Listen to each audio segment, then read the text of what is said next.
Эфирде 7 сентябрь алынған жаңалықтардың топтамы. Студияда Дастан Исмайлов, саламатсыздарбы? Қырғызстанда коронавирусты дарылауының кезектегі 4-ші протоколы бекітіліп, қолданыла баштады. Өлкө аймағында қомыз күнүнө карата 7 сентябрдан 13 сентябрга чейин қомыз жумалыгы өтөт. Баткендин алыскы Зардал айлана электр энергиясы жеткирилмекчи.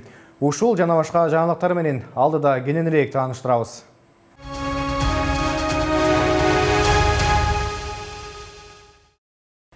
Бишкектин Свердлов райондук административдик соту Бүтүн Кыргызстан партиясынын даттануусу боюнча отурумду 9 сентябрга жылдырды.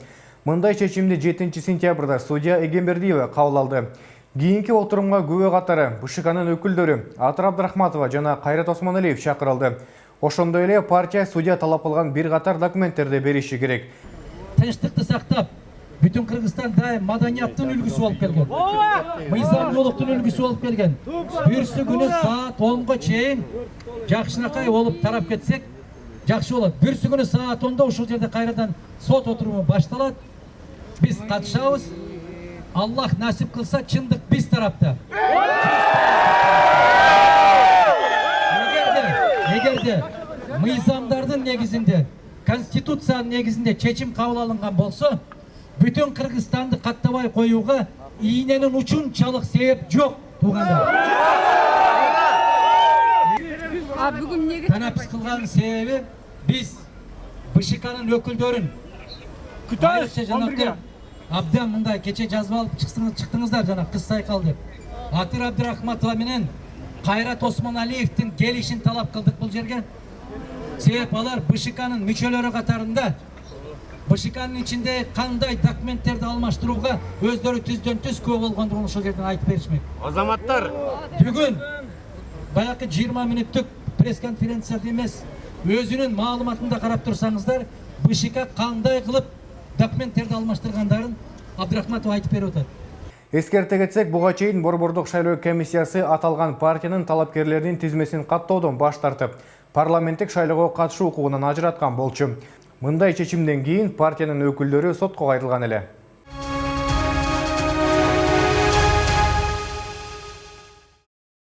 Шайлоо процессин өткөрүү пандемия мезгилине туш келди. Бул процесстин бардык катышуучуларынан социалдык жактан дагы чоң жоопкерчиликти талап кылат. Мындай пикирин Кыргыз Республикасынын премьер-министри Кубатбек Боронов республикалык ыкчам штабтын жыйынында билдирди. Үгүт кампаниясы маалында партиялар жана ошондой эле шайлоочулар белгиленген санитардык нормаларды жана ошондой эле талаптарды сактоосу керек. Тийиштүү көзөмөл болушу зарыл. Мындан тышкары шайлоо күнү республиканын аймагындагы эпидемиологиялык көзөмөлдү камсыз кылуу шарт, деди өкмөт башчы. Ал ошондой эле Кыргыз Республикасынын коопсуздук кеңешинин чечимине ылайык добуш берүү күнү шайлоо участкаларына барган Кыргыз Республикасынын жарандарында шайлоо комиссияларынын кызматкерлерине жана процесске тартылгандарга коронавирус инфекциясынын жугушун жана өпкүнүн сезгенишин алдын алуу боюнча жакын аралыкта план бекитилерин белгиледи.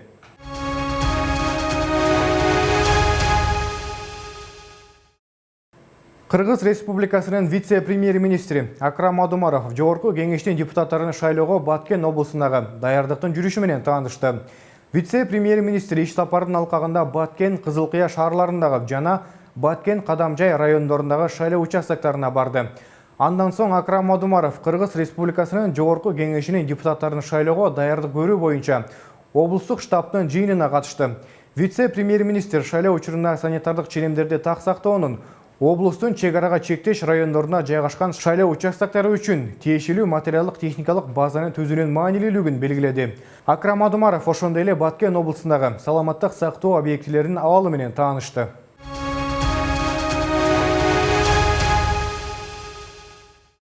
Өлкө аймагында коронавирус жуктуруп алгандардын жалпы саны 44.458 адамга жетти. Ал эми 7 сентябрга карата коронавирус жуккан жаңы 55 учур катталды.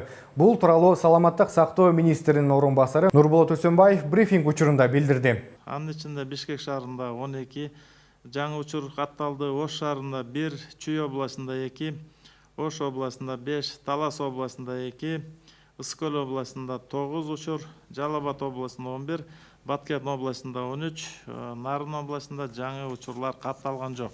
Соңку сутка ичинде 134 бейтап сакайып чыкты. Өлкө боюнча айыккандардын жалпы саны 39.960 түздү. Кыргызстанда акыркы бир суткада коронавирустан каза болгондор катталган жок.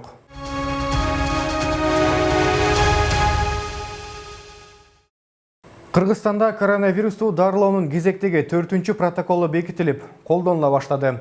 Бул тууралуу өлкөнүн башкы пульмонологу Талант Сооронбаев билдирди. Анын айтымында дарылоонун эң жакшы ыкмалары камтылган бул клиникалык колдонмо эл аралык тажрыйбанын жана ошондой эле алдыңкы илимий изилдөөлөрдүн негизинде иштелип чыккан. 4-чү протоколдун өзгөчөлүгү ичинде мындай көп тармактуу кеңешмелер бар. Дарылоо ыкмалар бардыгы каптылганда. Мисалы алсак, ошол больницада жаткан ооруларды кандай дарылаш керек, үйдүн шартында болуп аткан жана жеңил, орточо жеңил формасындагы ооруларды кандай дарылаш керек, кошумча оорулар болсо, балдардын ооруп калганы болсо, анан дагы ошол азыр сөз болуп аткандай эле ошол реабилитация, калыбына келтирүү боюнча дагы өзүнчө мындай бөлүмдөр бар. Жана дагы бул протоколду дарыгерлерге жеткирүү максатында азыркы учурда окутуу уюштурулуп жатат. Жерлерде ооруканалар жаңы протоколдун негизинде иштей башташты. Сооронкулов коронавирустан өз алдынча дарылануунун кесепети оор болорун, дарыгердин гана айтканын угуш керектигин, жана ошондой эле антибиотиктер жана гормоналдык препараттар коронавирусту дарылай турган негизги дары эмес экендигин белгиледи. Жана реабилитация маселесине өзгөчө көңүл буруу зарыл болоорун кошумчалады.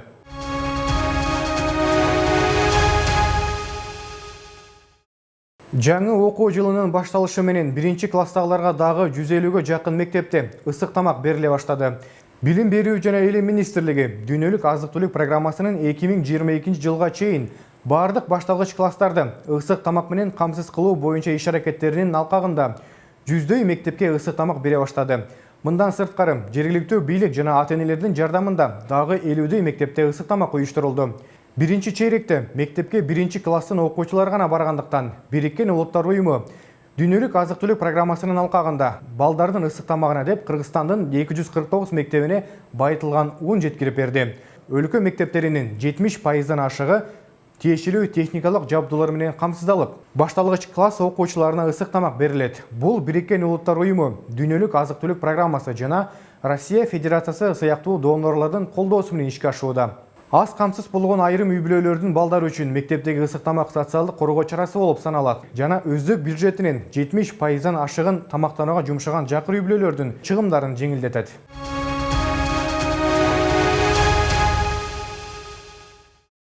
Вице-мэр Азиз Алымкуловдун тапшырмасына ылайык муниципалдык мүлк башкармалыгынын башчысы Нурдин Тынаев Ак Кула ат майданына талаш жерлерди шаарга кайтаруу маселеси боюнча көчмө жыйын өткөрдү.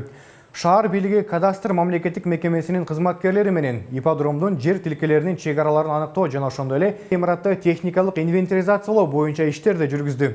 Анын жыйынтыгында кыймылсыз мүлккө мамлекеттик акты жана ошондой эле техникалык паспорт алынат. Ак Кулага караштуу жерлер 1996-2005 жылдарда менчикке сатылып кеткен. Бул ишти Бишкектин Ленин райондук прокуратурасы 2011 жылы иликтей баштап, жер мыйзамсыз сатылган деген негизде аны мамлекетке кайтаруу үчүн сотко кайрылган.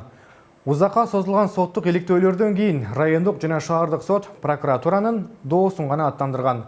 Ал арада шаардык мэрия жаңы Ак Кула майданын долбоорлоого тендер жарыялады.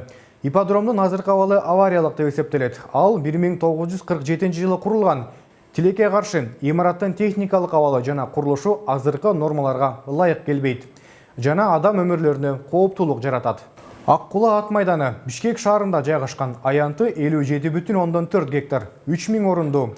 Шаардык бийликке ат майдандын 54 гектардан ашык жери шаардын балансына кайтарылганын жана ошондой эле калган жер тилкелери боюнча соттук иликтөөлөр жүрүп жаткандыгы маалым болду.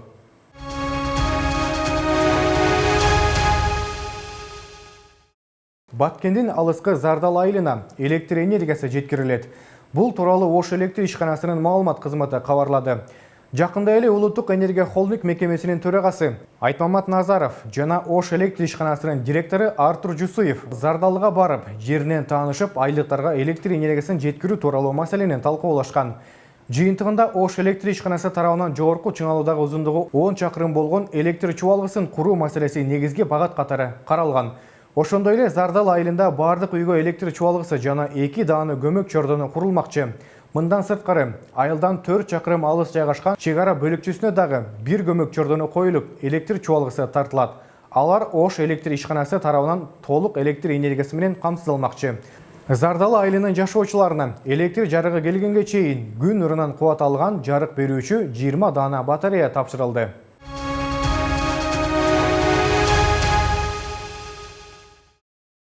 Жетинчи сентябрдан баштап Кыргыз-Казак мамлекеттик чек ара тилкесиндеги Каркыра автожол көзөмөл өткөрүү жайы ишин жандандырды.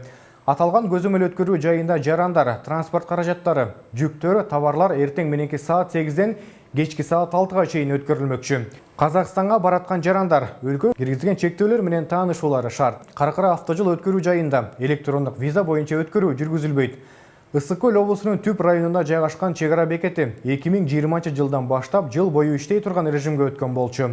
Кыргыз-Казак өкмөттөрүнүн макулдашуусуна ылайык Каркыра автожол өткөрмө жайы көп тараптуу автомобилдик болуп саналат.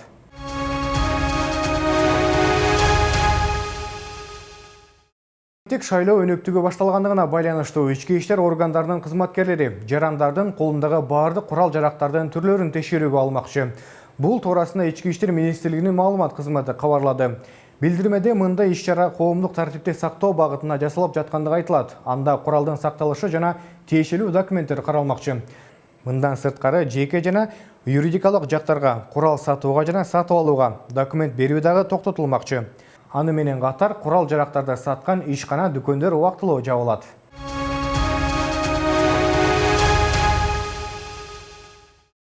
Бириккен Улуттар уюмунун Кыргызстандагы өкүлчүлүгү парламенттик шайлоого катышып жаткан саясий партияларга кайрылып, коронавирустун жайылышына жол бербөөгө чакырды.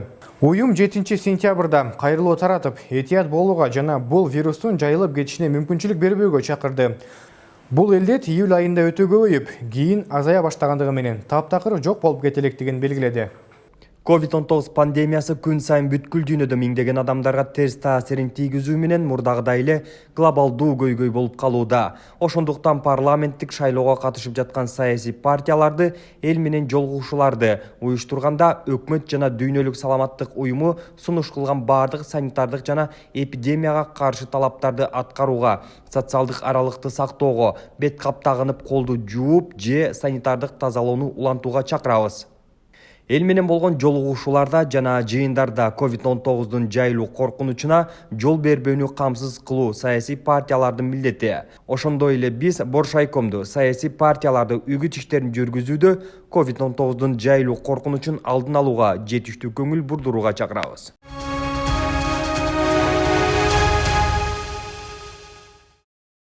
Кыргызстанда 7 сентябрдан тарта комуз жумалыгы башталды. Жумалык Маданият, маалымат жана туризм министрлиги тарабынан 9 сентябрь комуз күнүнө карата жарыяланып, 13 сентябрга чейин уланмакчы. Учурдагы абалды эске алуу менен жумалык онлайн форматта өткөрүлөт. Программада залкар комузчуларды эскерүү, салтуу музыка өнөрүн алып жүрүүчүлөрдүн жана комузчулардын катышуусу менен илимий практикалык конференция, залкар жана жаш комузчулардын катышуусу менен таңшы комуз онлайн концерти жана видео сабактар өтүп, ал Маданият тарых тил каналы жана ошондой эле Маданият, маалымат жана туризм министрлигинин Facebook баракчалары аркылуу түз көрсөтүлмөкчү. Эскерте кетсек, комуз күнү майрамы этностук коомчулуктун маданияттар аралык диалогун кеңейтүү максатында президенттин жарлыгы менен 2019 жылы кабыл алынган болчу.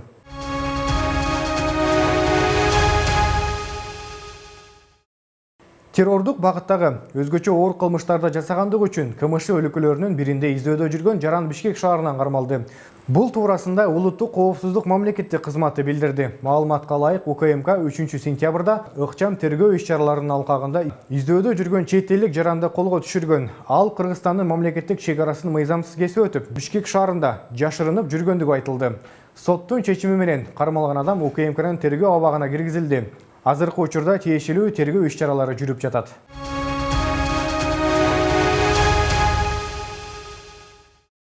Кыргызстан саясий партиясынын эл үчүн деп аталган программасы элдин жыргалчылыгын жогорулатууга жана экономиканы өнүктүрүүгө, мамлекеттик башкаруунун натыйжалуулугун көтөрүүгө багытталган. Эске салсак, 4 сентябрда Кыргызстан партиясынын депутатка талапкерлери, жаштар канатынын өкүлдөрү жана саясий бирикменин жактоочулары үгүт өнөктүгүнүн башталышын белгилешти. Кененирээк маалымат кийинки материалда. Эл үчүн саясий программасынын биринчи пункттарынын бири чиновниктердин армиясын кыскартуу жана көчүрүлгөн мамлекеттик органдарды жоюу. Ошол эле учурда тажрыйбалуу адистердин эмгек акысын көтөрүү менен паракорчулукту кыскартуу керектиги айтылат. Программада эмгек мигранттарынын абалын жакшыртууга көп көңүл бурулган. Партия салыктарды жана мамлекеттик текшерүүлөрдү төмөндөтүп, бизнес жана инвестиция үчүн шарттарды түзүүгө жетишет. Ал эми программанын негизги ураны экономика, саясаттан да маанилүү. Кудай буйруса, миңдеген мамлекеттик чиновниктердин санын кыскартканга жол ачылат. Бирок мамлекеттик кызматкерлердин санын кыскартуусу менен билимдүү жана тажрыйбалуу адистердин эмгек акысын көтөрөбүз. Натыйжада кыргызстандыктар мамлекеттик кызматкерлеринин өзүнүн милдеттерин так жана толугу менен аткаруусуна талап кылуу менен өз максатыбызга жетебиз.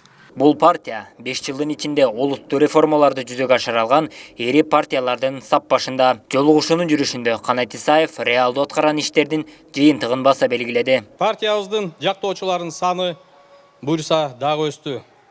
Биздин Кыргызстан партиябыздын шайлоого бара жатканыбыздын максаты бул дагы көптөгөн жетишкендиктерге жетип, биздин мекенибиздин жана Ала Тоо элинин өркүндөсүнө талыкпай иштеп, ата-бабалардын аманатын аткарып, келечек муундардын жашоо деңгээлин кыйла көтөрүү. Иш-чаранын маанилүү бөлүгү Кыргызстан партиясынын командалык символикалык футболкаларынын бет ачары. Тизмедеги алдыңкы 11 талапкерге өздөрүнүн ысымы жазылган футболкалар тапшырылды.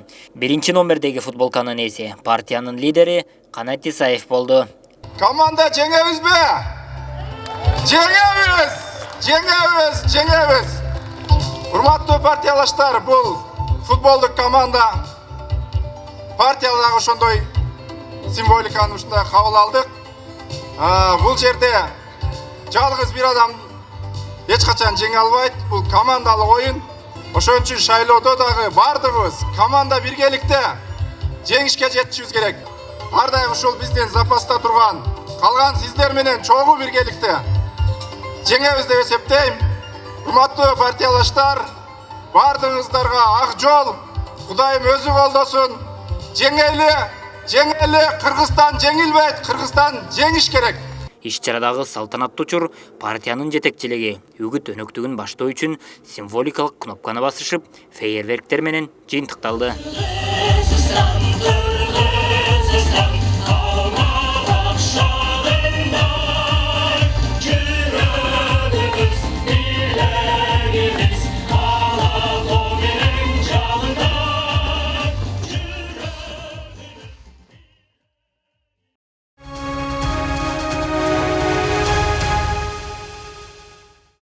Алдыда 8 сентябрга карата аба ырайы менен таанышып алыңыздар.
Ушул жана башка жаңылыктар менен 20-20 KG сайтынан жана ошондой эле биздин социалдык тармактардагы баракчалардан тааныша аласыздар. Кийинки эфир аркылуу амандашканча сак саламатта туруңуздар.